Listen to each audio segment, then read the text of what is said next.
Since I left, I kept, sculpting. I just faded out of My Singing Monsters and I sort of went back to my childhood interest of biology. Every kid is into dinosaurs, right? But I sort of ramped that up a bit and I got into like modern day animals, plants, whatever. Sculpting animals became my thing. And I've got a bunch of stuff on Instagram. If you haven't already seen my Instagram page, I do a lot of work there. If you're coming here from my Instagram page, this is just sort of where I'm going to give a little bit of an insight into just how I do my stuff. And I want to document my sort of journey of experimenting with sculpture. So today, to start this off, the first thing I'm going to do is I'm going to experiment with doing scales. I have two reptiles here. I've got a Megalania and I've got an Erythroseuchus. I've done scales a couple different ways in the past, but I just want to sort of try a couple. I want to try a new tactic on this Megalania, and I want to try my old scale tactic that I used on like my T-Rex and my Ankylosaurus magnificus on this guy. So I brought a bunch of paints here. I made myself a new tool that I'll show you in a second. Let's just like hop right into it and I'll show you what I'm doing. Okay, so I watched a tutorial that I will link in the description below on how to make this like scale texture tool, and I it's pretty basic, but I thought it was pretty cool. Essentially all you do is you just like roll it, and this is me trying it for the first time here, and it looks fine. I mean, yeah, you can't so much run it over twice, but if you've got like a moderately flat surface, that looks great. I honestly think that that gets the point across. That's nice. I'm just gonna do my standard type of scale painting on this Erythroseuchus first, and I will show you how I do that right now.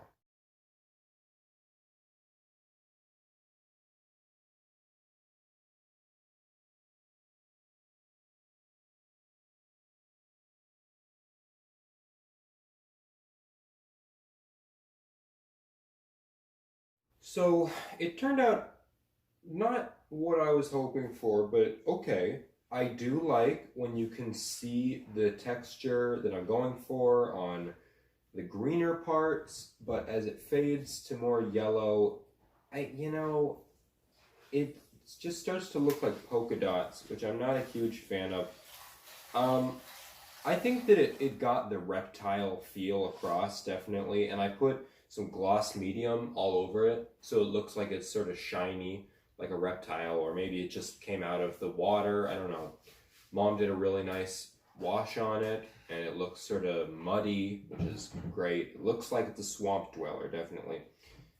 But I don't think that the white background was the right decision. I think it would have looked better if it was a darker, maybe a brown or an olive. But it is what it is. I think for what it is, it's really nice. I like the patterns, I like the stripes. Let's try this other tactic and see if we can get something a little bit better out of it. Or some efficiency. Some more efficiency would be nice too.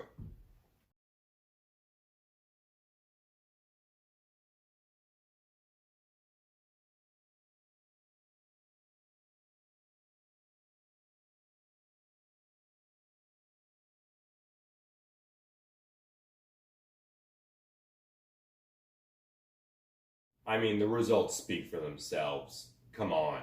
I mean, going for, like, in terms of realism, look at this Megalania.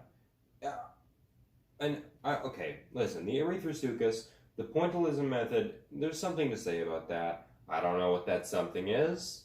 Maybe it's, I don't know. It's just too abstract for me.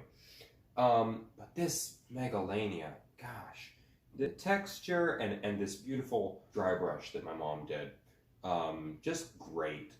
I love this animal. I'm super proud of it, and I'm excited to post it on Instagram. Leave your ideas in the comments. Which one did you think was better and why? I will be using this method of texturing, using these tools a lot in the near future. Expect a lot of physically scaly animals coming up. Speaking of scaly animals, join me next time when I use tin foil to make the body of my animal before covering it with clay to reduce clay waste and clay costs. I will be building Purosaurus. It will be probably my second largest animal, and it will be my first true crocodilian, which will be very exciting. Peace out.